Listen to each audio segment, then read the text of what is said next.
Thank you. All right. I am Jeff's friend, so I thank everybody for coming out here today. Yes. I'm not a guru. I'm not an expert.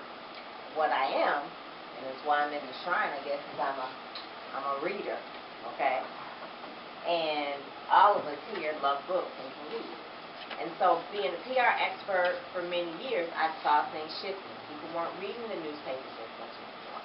People weren't watching as much TV as much anymore. People weren't looking at magazines. Magazines are getting thinner and thinner and thinner.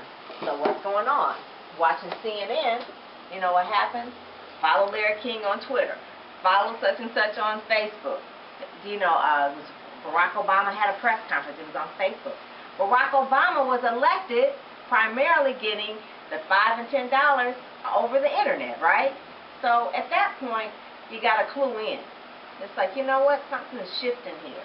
The cheese has moved. The change is here.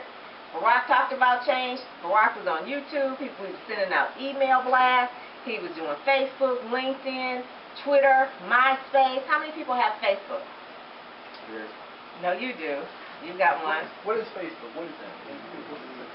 Facebook is the little F, Facebook.com. Oh, .com. Laptop. It's a website where 350 million people are on it every day having a conversation about anything.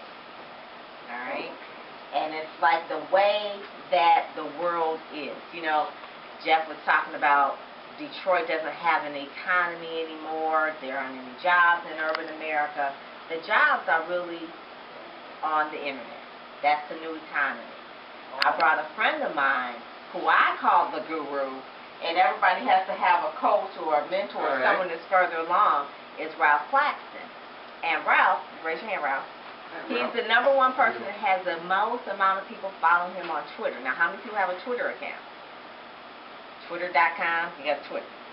Okay, and Twitter is basically just short messages. And what that is that you're following people, or you have an audience of people. You have a connection with people.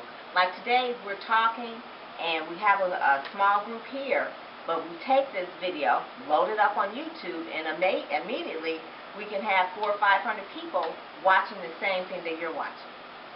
So then it amplifies. And that's all it does. It just amplifies and it grows. Now, okay, so you've got people. What do you have when you have people? You have ideas, you have exchange. And what do they exchange? If you have an idea or solution for someone, what do they exchange for that? Typically. Money. So you have an economy. You have something that people want. You sell it over the internet. And let me tell you this. Black people need to quit being so afraid of the internet. People that are identity theft, people are going to steal their money, people are going to follow them home. No one's going to do that. First of all, nobody's going to want your identity, okay? They're going to take Oprah's identity. You want identity, okay? but no one is trying to get your identity. No one's trying to take your money. These systems, the PayPal and all that, it's safe. It's safe. It's secure. People last year made thousands of dollars over the internet. No one. I mean, if anything, sometimes it's harder for PayPal to release your own money to you than it is for you to steal somebody else's money. What's the PayPal? You know, I mean, folks, you know, so there's so much into it. Right, and really, if you pay attention to what I'm just trying to say, if you pay attention to it, a lot of this stuff is the same thing over and over again. Just like we learn how to use a cell phone. Everybody has a cell phone? Yeah. You know, and just how you learn how to use the buttons on that, eventually over time, you're going to learn how to work it, you're going to learn how to program it. If not, you just kind of like roll with it. Or you find someone who's like 13, 14 years old, that'll show you how to do it because they know how to do it. They'll work with it. They'll know how to download music onto an iPod or whatever it is. You'll learn because it's just the way we do business. Now, in terms of the social media, we have Facebook. You don't know, somebody else knows. Right, exactly. And that's what the whole Underground Railroad is about. You know, if you don't know, then someone else can teach you. I want to ask Ralph if you kind of could come up. Is that okay? And kind of talk a little bit about the social media and the dynamics of it. Because I'm excited about it because I know it's a new opportunity. But it's a new opportunity for us to really rally around, and it's a new opportunity for us to learn how to make money. And so if I can have Ralph come up and kind of talk about that. Come on up, Ralph, but please make sure whoever